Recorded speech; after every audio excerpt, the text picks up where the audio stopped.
Hello, I'm Tim Harris. This is Julie Harris, and this is Real Estate Coaching Radio. That's right. So make sure that you hit the subscribe button so you won't miss any future episodes. Thanks again for popping by. Hit that like button, and don't forget to leave your comments and questions so we can get right back with you. We will. Thank you for continuing to make our podcast, Real Estate Coaching Radio, the number one listened to podcast for real estate professionals in at least the United States.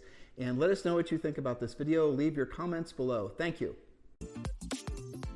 3, 2, 1, and we are back. And this is day 5. We've been looking forward to this podcast, as I'm sure many of you have as well. We are rating the least to most effective real estate lead generation systems ideas that exist on the market right now. If we've missed any, please do let us know, and we will offer our 2 cents on as to whether they are something that agents should be putting any effort towards. Now, remember, we did create this list. It's over 30 ideas, 30 things that are being tested and implemented across the country right now as far as real estate lead generation ideas. But when making this list, we put it from the least effective to the most effective. Now, what does that mean, effective?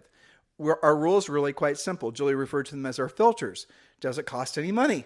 Mm-hmm. Right? What is the likelihood of it actually turning into a transaction? Well, and exactly. And how long will it take from effort to equal your results? Is the conversation actually about real estate, or are you randomly running on hopium and you're the only one thinking that person's a lead? If I were to interview them, would they even say that they were interested in real estate, or are you just hoping them into existence? And most importantly, is the lead generation idea, to, basically not thinking of a better way of expressing it, but is the lead generation idea focused towards generating a seller lead or a buyer lead? Because hopefully you know by now, and if you don't, well, you will know now, that you want to focus all your best efforts every single day generating seller leads, because from seller leads come everything else. And if you've been in this business for only 15 years or less, which is, by the way, basically all of you, then you don't realize what I'm about to tell you. You are in what is going to be, and you will look back at this stage in your real estate career as being one of the best times in your real estate career, because you can actually learn how to be a powerful listing agent now.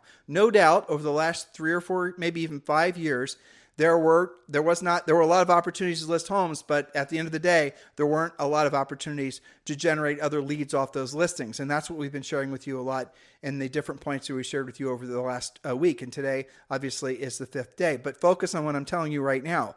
This is the best opportunity in at least the last 10 years, arguably the last 15 years, to become a listing agent. Everything comes from a listing. Stop with the mindset that you have to buy buyer leads. Buying buyer leads is insane when you can take listing leads, because you can generate so many free buyer leads, especially off some of the points and some of the ideas we shared with you this week. You can generate so many free buyer leads, but you can also generate loads of listing leads once you learn how to be a listing agent. The most important thing, if you want to have a long-term real estate career, it's not your brand. Boo hiss, but it's true. Yep. It's not you forming a team. It's not your social media. It's not you being famous on YouTube. It's your ability to become a powerful listing agent.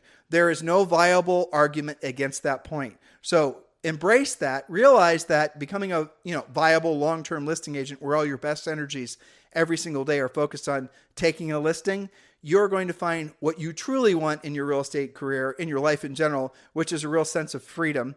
And that only comes from consistent cash flow. And that only comes from consistently being able to generate, frankly, very motivated seller leads. And that's the reason we are so excited to present to you today, point number 3 and number 1. And by the way, we will update this list if the market starts to fluctuate. But we do feel that these are the 3 most important spokes in your lead generation wheel. All of you, thousands of you, will join Premier Coaching this year. And when you do, you're going to ask, what should I be focusing on first? It's going to be these 3 things. So I'm just saving you the effort of having to ask the question. Yeah, cut that out. Okay. So the top 3 most effective ways to generate listing leads. And remember, listings will generate buyers for you. So that's baked in. Number 3, your own past clients and sphere of influence. Most of you lovingly call this your database. Your past clients, your sphere of influence. Now, in order for this to actually work, you have to have regular communication that is systematized. At least 5 contacts per day using the Ford script. We teach all of this in Premier Coaching, and we also have some podcasts dedicated to that. Past client appreciation parties, events, things we teach you in Premier Coaching. We have actually a 12-month system for that. Pop buys to your top 20 to 30 past clients for the holidays, special occasions, things like that. Systematic expansion of your center of influence, your database. Now, here is why this is number 3. First of all, it is absolutely the foundational, everlasting spoke for every single one of you. We talked about spokes in the wheel, your lead generation wheel on our first part of this series, but this is a foundation. Why? Because when you look at somebody, you say, hey, Tim, how'd you get that listing? It's probably because they already knew you if you were doing a good job at this. If you do this correctly over time, and not really that much time, centers of influence and past clients will become your best source of business. Full stop. It happens for everyone. If you do this poorly, in 2 or 3 years, you will wish you would have done it correctly. Faster. And we hear that constantly from coaching clients. So if you ask anybody that's been in the business for a long period of time, I'm laughing because you and I have been in this business for a long period of time. We've asked this question so many times. And you ask the biggest, baddest ass, grizzled real estate veteran what they wish they would have done at a higher level, 100% of the time, they're not going to say TikTok. Nope. They're going to say centers of influence and past clients. That they would have done a better job earlier actually communicating with them, nurturing their own database, and why. They always say, again, the same thing. They would have spent less money on the speculative things, on guessing, on hoping, on trying things out, had they actually done a better job at this. Now, so do a good job from the get-go. Here's the thing that, now we're going to, let's make sure we talk, because there's agents that are listening now that are brand new and thinking to themselves, I have no past clients, so let's make sure we drill down on that being not an obstacle to pursuing this lead generation source. But ultimately, when you're looking at centers of influence and past client, be very clear, because we want you to see both sides of it. It is not predictable and duplicatable. It is not something you can consistently wake up every single day and say, I'm going to generate a lead from my centers of influence and past client. It just doesn't work that way, because it's similar to the other sources of business. It's not going to be, your list is not going to be full of people that are actively looking to buy or sell real estate versus some of the other points that we gave you. The reason that centers of influence and past client is so high up on your lead generation spokes, it's reason it's number 3 and not number 4, let alone 30, is because it's something all of you can do. New agents or grizzled veterans. And it's something that will create over time, usually half of your transactions. I remember very clearly our first year in the business, Julie and I sold over 100 homes, and we sold 100 to 200 homes every year thereafter. But I remember it was about year 4, maybe it was year 5, and we kept very good records. We had a dry erase board, just like we coach all of you guys to do, where we'd write down our closings. Just to visualize this for you, there'd be a big dry erase board. Have to leave room for at least 200 different properties that we'd sold, and buyers were written in blue ink, sellers were written in red ink. And then we'd also mark where the source of the business was. And we would always ask, or at that point we had an assistant that would ask, why did you decide to call Tim and Julie for the job of selling your home? That kind of thing. And we were figuring out within that 4th or 5th year that all of the business that we had generated in the first few years from proactive lead generation were now turning into repeat and referral, and they were sending us lots and lots of consistent business. And it was about June or July, and I looked at the board, and Julie and I like I said, I remember this like it was yesterday, because it was such an epiphany for us. It was such an aha moment. Over half of the actual sold transactions, both buyers and sellers, were from centers of influence and past clients. And we hadn't even, I'd say on a scale 1 to 10, we were doing probably number 6 or 7 as far as how effective. But after that, we went to like 47. We got drilled down real quick. We did, because it was so obvious. But I think it's one of these things, like when I interview somebody for this podcast or just coaching clients, it is unbelievable how often they take their centers of influence and past clients for granted. True. Or they think that their way of winning their way into getting business from centers of influence and past clients is by dropping off tchotchkes and whatnot. Right. You have to be willing to do the work and make the call, because here's the chance what you'll experience. A lot of times your center of influence, or let's say your past client, as someone you sold the house to, is going to be on another agent's center of influence list. So there's a good chance that other agent is dropping off forget-me-not seeds in April and pumpkin pies in November. So if you're thinking that you're going to win that person's business in the future by sending them a whole bunch of stuff over the preceding years, and that's going to somehow get you in the end zone when it comes to getting that business when they're ready to list that house.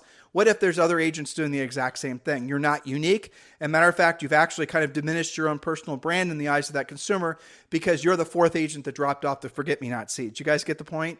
So the thing that ultimately wins the day, and we really like this as well, and this is what we coach you to do in Premier Coaching, is direct proactive contact where you're actually having a conversation that's usually, frankly, not about real estate.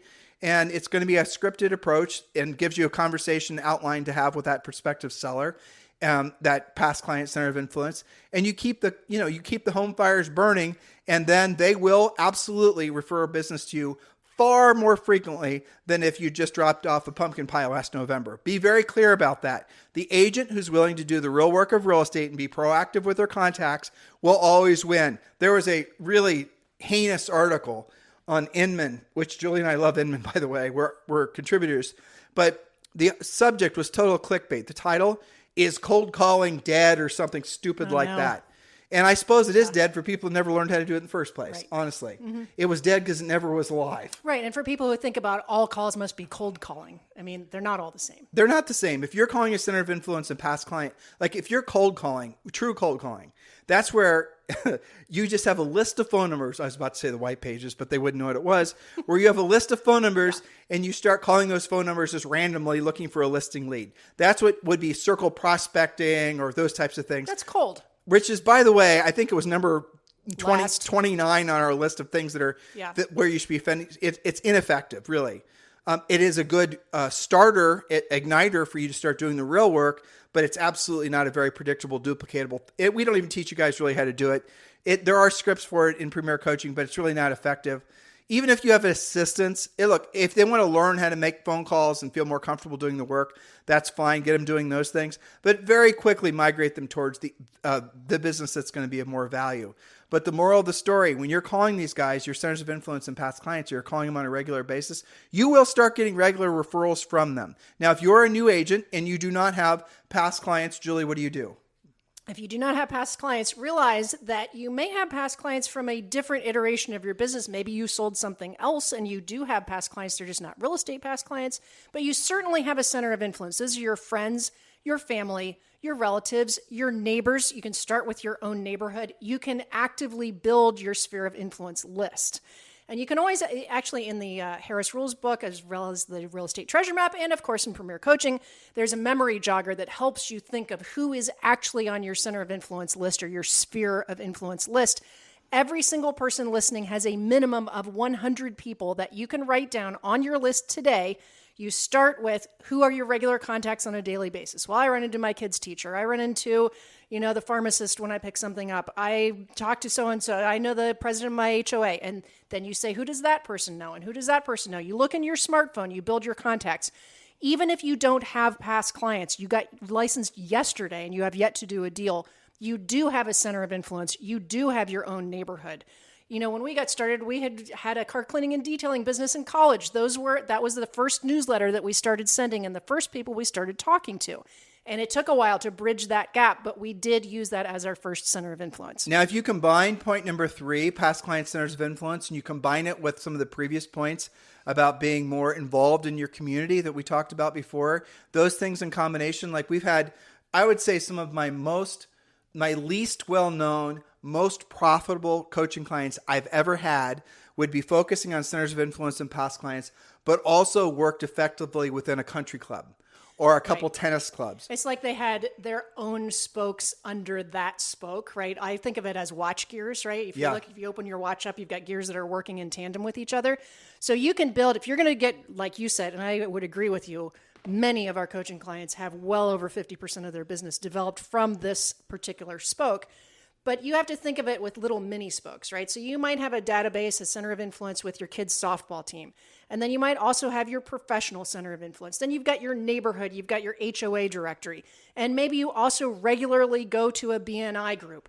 You have to have more of this going more consistently with more contact than you think in order to get really big results. Rob Johnson, #1 agent with his brokerage in Greenwich, Connecticut. One of the hardest markets to ever get any traction in, I'm sure, on planet Earth. Yeah, and the average sale price is probably $10 million. It's it's ridiculous. And the estates and the properties there are spectacular. Well, Rob basically was a new agent, and he told me straight up, he will never do any real proactive lead generation. So I tricked him. I said, well, what will you do? What do you do now? Like, what are the things you like to do as hobbies? And he told me the things he likes to do.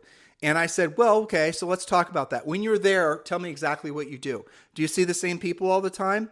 Well, generally speaking, I go every Wednesday at 3:00 or whatever, and that type of thing. I said, well, how about if we were to start figuring out ways that we could start having very low stress conversations with these folks where you're going to go to, let's say, your cigar smoking club or your shooting club. Remember, it's Greenwich, Connecticut, right?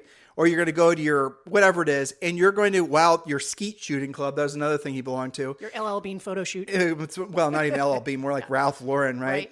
Your Ferrari skydiving club, wherever the hell it is. Exactly. Yeah, well, you're going to go there, and what you're going to do is you're going to intentionally have 3 conversations with folks where the last thing you ask them, you're going to talk about the weather, whatever the hell they want to talk about, and you're going to end every single time you do one of these things. You do one of these things 3 days a week, and every time you go, you have conversations with people just like you normally would. You can do that, right? Yes. So you end every conversation with a simple one-liner. Oh, by the way, like when the conversation's over, whom, he's British, whom do you know who's thinking about buying or selling real estate in this market that I should be helping? Right? That was it. He would not be proactive, and probably in those environments that would not be very appropriate for him to be very proactive. So he would talk about whatever it is that they wanted to talk about that you normally talk about, when you're running with the bulls in your Lamborghini. I don't know what you do in Greenwich, right? Right. Okay. So, and then in that conversation towards the end, you ask that simple, innocuous question. Oh, by the way, who do you know who's thinking about buying or selling real estate that I should be helping? And sure enough, what started to happen is he started getting leads from all those sources. And because his average sale price was so high, he didn't even have to get that many leads. He had a sale that came from something very similar where he was networking for $50 million. That's amazing. One of the most expensive houses in the United States to ever sell. Well, worth opening his mouth and talking about real estate, I should say. Exactly. And that came, by the way, from a professional center of influence from an agent in Manhattan that referred it to him. But it was still from him having these really indirect conversations that led up to real estate. Rob is a sweet guy, gentleman. And if I were doing business or sending business to Greenwich, Connecticut, he'd be my number one guy because everybody loves him. He's such a classy guy, just wonderful, wonderful person. And he did not want to tarnish he didn't want to be seen as being something he didn't feel like he could be, which is more of an aggressive, sort of more proactive lead generator. Fine. So do what you're doing, but do what you're doing and offer and remind them gently that you're in the real estate business, and you will be shocked how quickly you can get a business from that. I'll give you another example just to really belabor this point. Julie is a classical musician. And she used to play in various orchestras when we were in Columbus, Ohio, and she's played in orchestras in other parts of the country. Well, she used to go to, you can pick it up, your practice. Sure. Whenever I would have, and usually if you're playing one of these things, you have at least a weekly rehearsal before concerts. You have 2 or 3 rehearsals. And on purpose, I always would dress a notch nicer than anybody I was around. This is actually part of the Harris Rules book, talking about upgrading everything. And why was that? Because people would always ask me, oh gosh, you look so nice. What is it that you do? I sell real estate. Then that turned into talking about what they do, right into the Ford Family Occupation, Recreation, and Dreams Conversation outline, which at the time I didn't really realize I was doing until we developed it more. And then I would say I just came from a closing. And end with, by the way, whom do you know who I should be helping buying or selling real estate? And we did do a ton of transactions from my music center of influence. We did. Okay, but why? I wasn't a secret agent about it. Well, you were in a way. What you did... under my parameters, yes. Right. So, and here's the thing. Julie was being obviously smart with that. If she walked into an environment where she's a musician, all you musicians are introverts. They're certainly, you guys get the idea. They're not people that are very gregarious or demonstrative. Nope. Julie would show up and she'd be dressed professionally, and all of them, as at the end of the day, would have taken their work clothes off and they'd be dressed casually. And she stuck out, and she stuck out in a good way. And then she started getting leads from it. Now, here's the sub point on this. People have a tendency to want to do business with people that are like them. And that is something that if you understand, you can leverage. And that has to do with people that maybe have the same religion. I mentioned Ben Salem yesterday. That could be people that have similar likes. I just told you about Rob Johnson.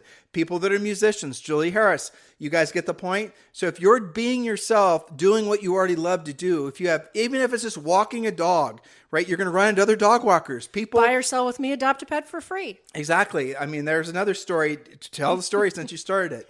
Are you talking about my dog walker? Yes. Okay. So again, somebody that said, I'm not going to be a prospector. I'm not going to cold call. I'm not going to do this, that, and the other thing. Well, what do you like to do? Well, I like to volunteer at the dog shelter and walk these dogs that are at the no-kill shelters.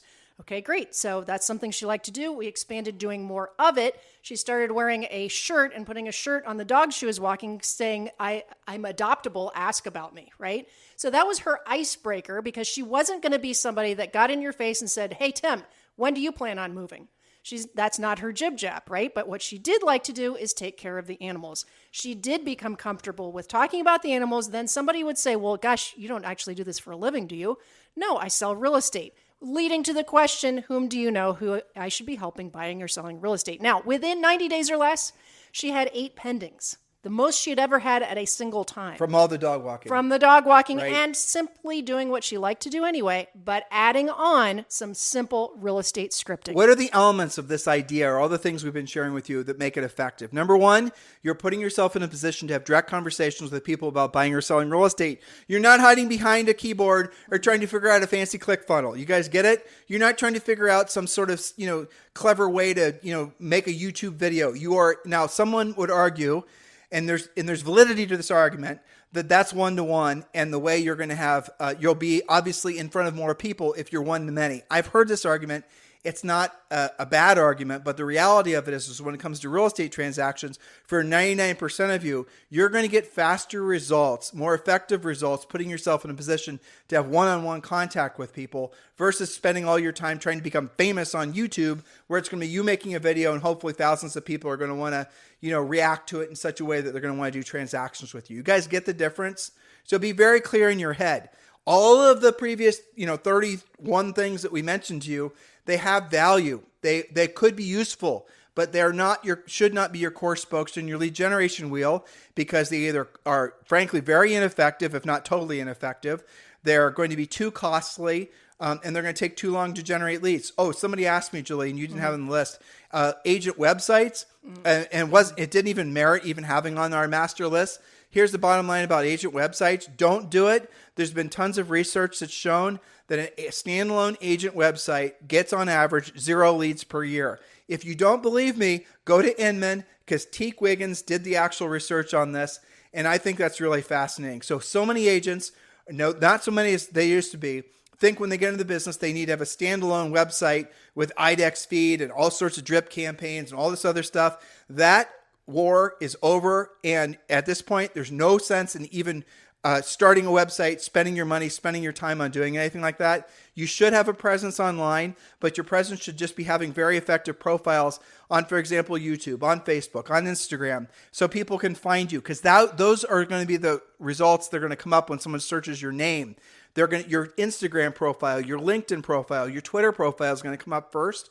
So just build profiles on there so people can find you, maybe gather a little intel about you. And that's all they need. Do not waste your time or effort building an agent website. Agent websites have been ineffective for at least 10 years. Julie, point number 2. Point number 2, another favorite. You knew it was coming. For sale by owners, otherwise lovingly known as unrepresented sellers. Now, here's some points for you to write down. Why you are going to take this very seriously. For sale by owners, they have a help wanted sign in their yard. They clearly and obviously have a home to sell, unlike previous things that we've mentioned. They are clearly displaying their phone number. What do you guys like to complain about? I can't get accurate phone numbers. They're handing it to you. It's written on the sign. They have market tested the price. Now, sometimes, especially in our current market, you may be able to list it for their price and still get it, but at least you've got a basis of doing your CMA, which makes it a little easier. That's actually a really interesting point. Let's say inflation next year And inflation and appreciation sort of act the same. But let's say you go and you talk to a for sale by owner, and let's say they're listing at 500, it should really be at 475. Well, with what inflation or appreciation, they might actually be priced right in about 2 months. So don't use that as your excuse because they didn't list it at your price. We're getting into this for sale by owner in the last point. These things do require skill, which means you're not going to have a lot of competition because most agents aren't going to take the time to develop the skill. They're going to take emotional skill. Same thing I said before. You're not going to have a lot of competition because what agents will do nowadays is they're going to probably just ignore the for sale by owners. Or they'll claim that there aren't any. Or they'll claim there aren't any, or they'll just mail them something, and then they'll say, I tried for sale by owners, but it didn't work. It's because you didn't work them. Because you tried one. It doesn't make sense that if you're willing to spend so much money on all these other passive sources of lead generation, and you're spending so much money and so much time on social media, that you drive past a for sale by owner who is a seller who actually has a house for sale that's giving you their phone number, who basically is looking to have a conversation with you about actually getting their home sold.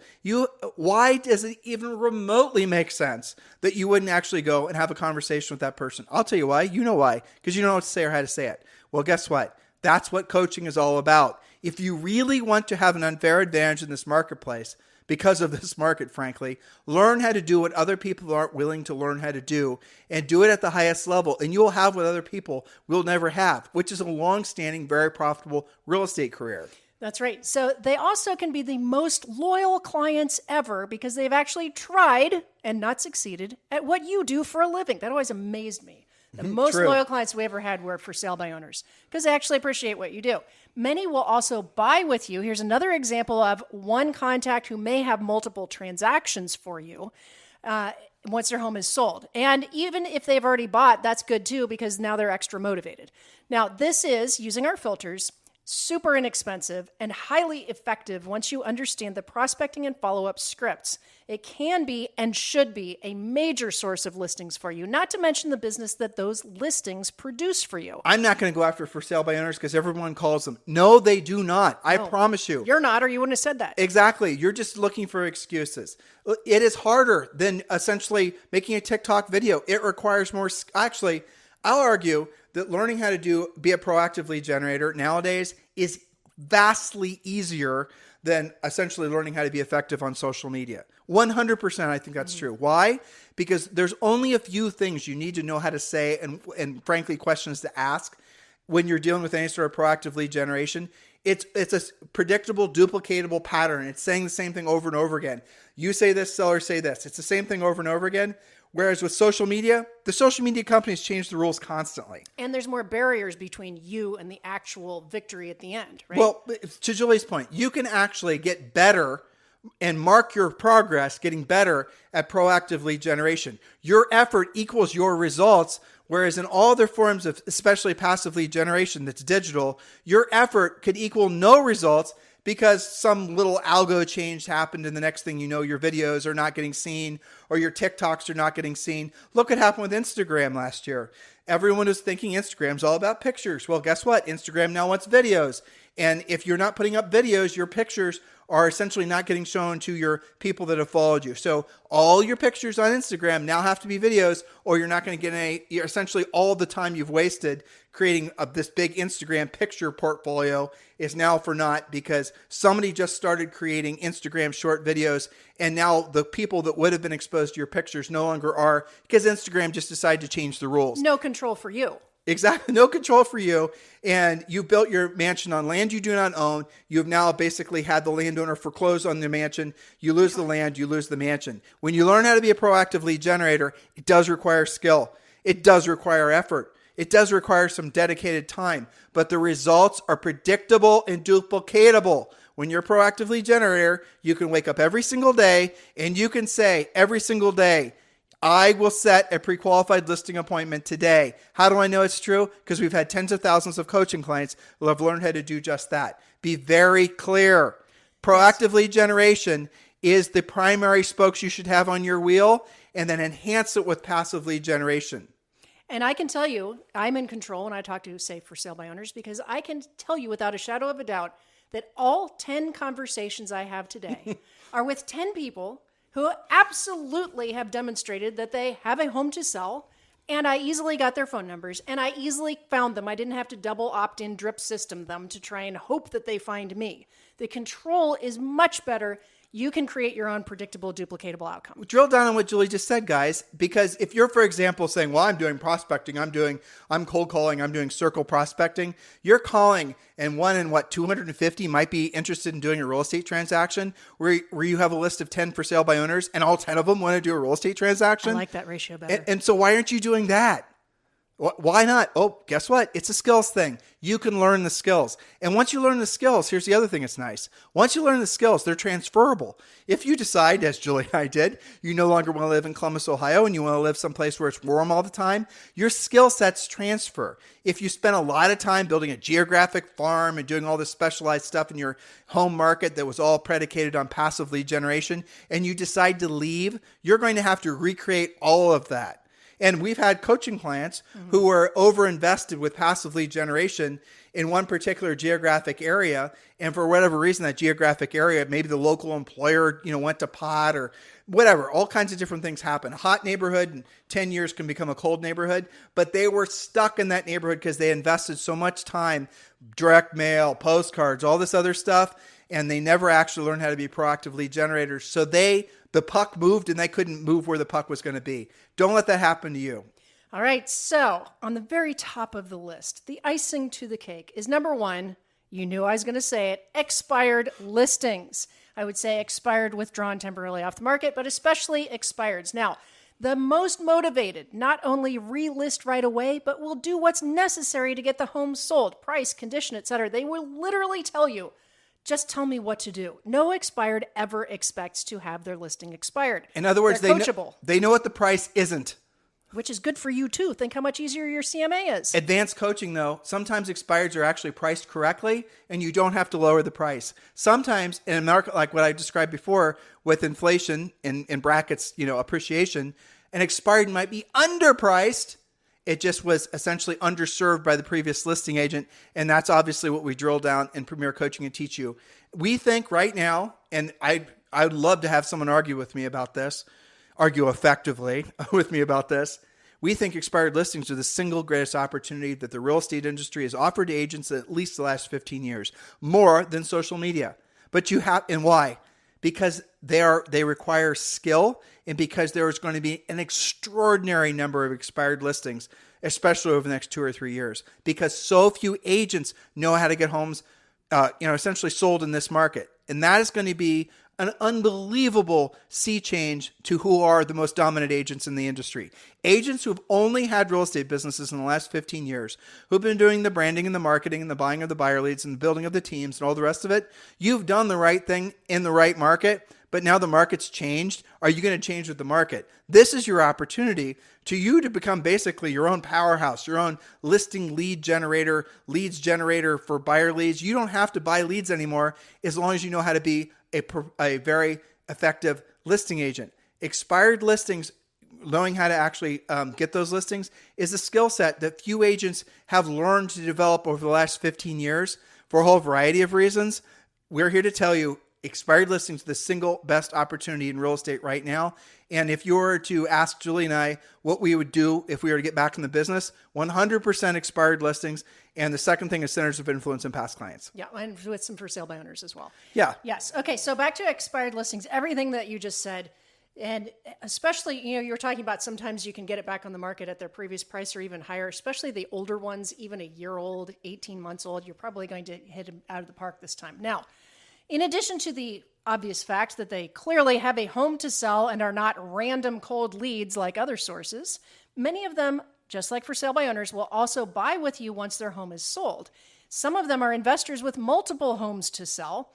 This is an inexpensive and extremely effective source of business. And we're even going to help you out with that. You can text the word RED to 47372 for your discount at RedX. RedX is a company that supplies you with phone numbers for sale by owners and expireds. So text the word RED to 47372 and they'll text you back a discount. I think it's $150 that's right. off your first month. And they actually will go into your MLS, pull up the phone numbers, all the listing data. So you wake up in the morning. Remember I said you can wake up in the morning and you can set a pre-qualified listing appointment every day.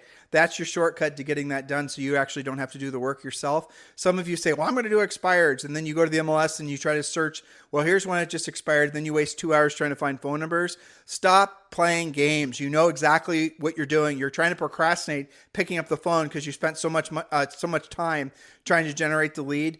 Don't waste time doing the busy work. Do the real work. Get a subscription to RedX. Just text the word RED to 47372, and they will do all the research for you. And that's that's the shortest of shortcuts to expired listings. But guys, listen, at the end of the day, this can be the best market, and this next 3 to 5 year stint in the real estate industry could be the best experience as far as helping people making money of your lifetime because of this market. Because there's so many agents that don't know what to do or don't know how to do it. Not just agents, but brokers, office managers. If you're a broker, if you're a mentor, if you're a coach, if you're whoever, team leader, has only been in the business for 15 years or less, they might say they know how to do these things, but they don't. You know how I know? Go look to see how many expired listings they've ever taken. You got to be super careful who you're listening to and frankly, the advice you're taking, because in a market like this, one little misstep is going to put you off direction more than you can possibly imagine. Look at, for example, just staying on expired listings for a second. Go to your MLS, research to see how many expireds there have been in the last 12 months. Do that. Not just your little geographic area of a 30-mile circumference of your home. Nope, your entire MLS. I've had different agents listening to the podcast and coaching clients have done this. The number in some cases is going to be over 10,000. You're going to be shocked. If you're in a big market like LA, I bet it's close to 20,000. Now what I want you to do is then do another search with those expireds to see how many of those have been relisted.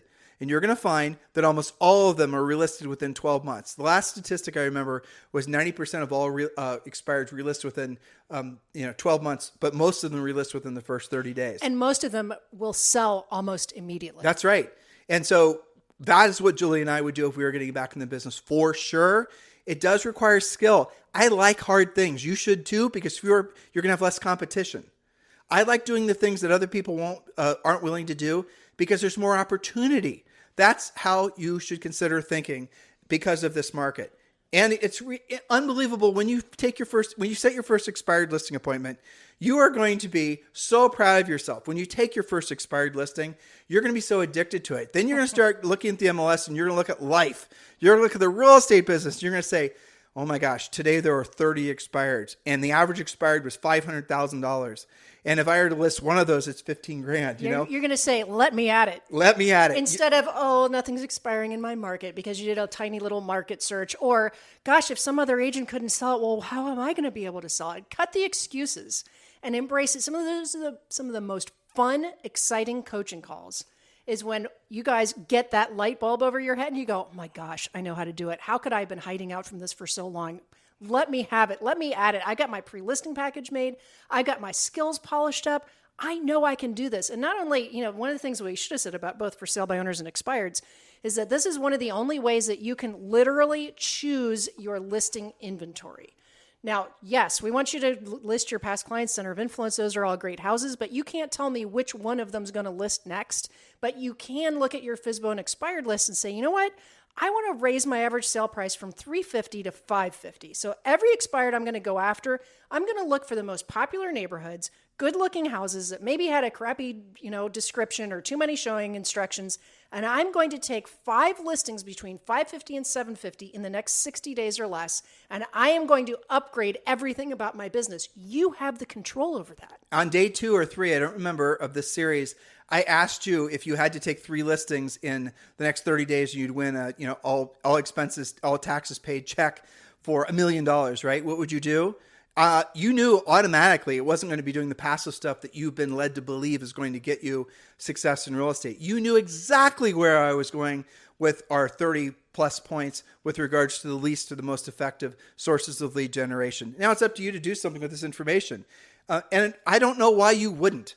Because the reality of it is that once you learn the skills, there's actual skills of making the calls, and there's a psychological skills of dealing with your emotions and also the seller's emotions. But once you learn them, the more you do it, the easier it becomes, and the more predictable and duplicatable it becomes. If you work this consistently, you're going to find, if anything, it gets boring. Boring is good. Boring is profitable too. Yeah, exactly. The more predictable and duplicatable and the more control you have, the more profitable your business is going to be. Look at, if you were to choose and keep them in the top 10 if possible, the top, 3 to 5 spokes that you're going to take seriously and not just dabble, but really learn, get the coaching on it, upgrade your skills, systematize it, okay? Take it seriously. The expenses involved in the best spokes are minimal. Yep. You can run a kick-ass, super profitable business with a really high net and really high skill using the best spokes that we've presented to you, have all of the control in your corner, and have so much more confidence. And I have to say, having many coaching clients that have done this at a really high level, their stress level is lower too, because they're in control. They're not subject to the whims of, these other companies or online platforms or what the market's feeling like doing. The agents that are really great at those top spokes, it doesn't matter if it's a buyer or a seller's market. It doesn't matter what the interest rates are. They're in absolute control. They hardly even think about those things. They think about, who is my next listing? So please do not say Tim and Julie Harris are not advocates of social media. Please do not say Tim and Julie Harris are not advocates of you guys building staff, adding teams, doing the branding, all the rest of it. All of those things have a logical place in your business, and we're huge advocates of them. A lot of that stuff is a hell of a lot of fun. Let's just be honest. Right? Frankly, working on your brand and working on videos and whatnots is more fun than calling an expired listing. But the expired listing, the results you get, the money you make, the efficiency of the effort equaling results, ultimately, that's how you guys get rich, where your money works for you. You no longer work for your money. So see these things as they are. Now I'm going to give you permission to do something. And this is something that might sound a little bit in contradiction to this week's podcast. If you were to choose, Julie just said it, but if you were to choose only a few things to really get good at, don't just pop from one to the other. Do them methodically. Start with the most effective, get like 90% efficient at it, and then add another spoke. Don't try to do multiple spokes at the same time. Otherwise, you're never going to get good at any one thing. But what happens is if you get good, when you get good at the proactive lead generation, you might choose to never do the passive lead generation. And guess what? You won't have to.